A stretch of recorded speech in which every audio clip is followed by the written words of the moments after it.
എന്നും എപ്പോഴും എല്ലായ്പ്പോഴും പറയും പോലെ ബിരിയാണി ഒരു വികാരമാണ് മക്കളെ.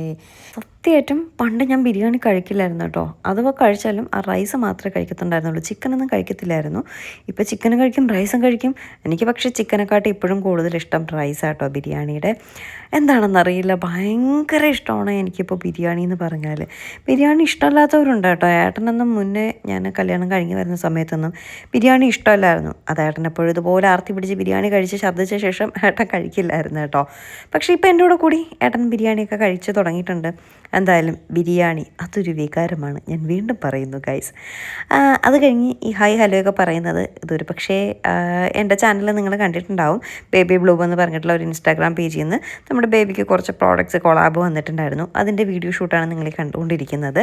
ഒരു ക്യാരി ബാഗ് ഉണ്ടായിരുന്നു, പിന്നെ ഒരു ഫീഡിങ് പില്ലോ ഉണ്ടായിരുന്നു, പിന്നെ ഒരു ഓപ്പൺ ബെഡും 2 പില്ലോസ് അല്ലാതെ ഉണ്ടായിരുന്നു, പിന്നെ അല്ലാതെ ഒരു നെറ്റുള്ള ബെഡ് ഉണ്ടായിരുന്നു, പിന്നെ ഹെഡ് ഷേപ്പ് പില്ലോസ് വേറെ ഉണ്ടായിരുന്നു.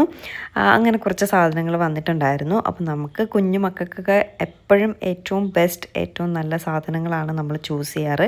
അതിന് നല്ലൊരു ഓപ്ഷൻ തന്നെയാണ് ബേബി ബ്ലൂം എന്ന് ഞാൻ അവകാശപ്പെടുന്നു ഗൈസ. കാരണം മെറ്റീരിയലും അതിൻ്റെ എല്ലാം മൊത്തത്തിൽ നല്ല മെറ്റീരിയലും നല്ല ഒരു ഇതായിട്ട് എനിക്ക് തോന്നി കേട്ടോ. ക്വാളിറ്റി നല്ലതായിട്ട് എനിക്ക് തോന്നി. കുട്ടികൾക്കൊക്കെ സേഫായിട്ട് യൂസ് ചെയ്യാൻ പറ്റുന്ന ബേബി ബ്ലൂംസിനെ നിങ്ങൾ കോൺടാക്ട് ചെയ്യുക. കസ്റ്റമൈസേഷനൊക്കെ അവർക്ക് അവൈലബിൾ ആണ്.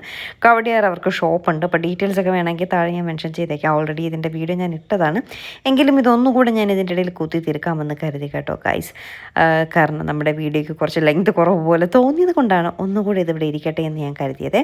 എന്നിട്ട് നേരെ മാക്സിൽ പോയി. വേദയ്ക്ക് ഡാൻസ് ക്ലാസ് ഉണ്ടായിരുന്നു. ഡാൻസ് ക്ലാസ്സിൽ വിട്ട ശേഷം മാക്സിൽ പോയി കുറച്ച് തുണികളെല്ലാം ഷോപ്പിംഗ് കഴിഞ്ഞ ശേഷം നേരെ വീട്ടിൽ വന്നു. വളരെ വിഷമത്തോടെയാണ് ഞാൻ വരുന്നത്. നമുക്കൊരു യാത്രയുണ്ടായിരുന്നു. ആ യാത്ര വീണ്ടും മാറ്റി വെച്ചു എന്ന് കേട്ടപ്പോൾ എനിക്ക് ദേഷ്യവും കരച്ചിലും വിഷമമൊക്കെ വന്ന് അങ്ങനെ വരുന്ന കാഴ്ചയാണ് നിങ്ങൾ കണ്ടുകൊണ്ടിരിക്കുന്നത് ഗൈസ്. അപ്പോൾ ഇത്രയേ ഉള്ളൂ. ടാറ്റാ.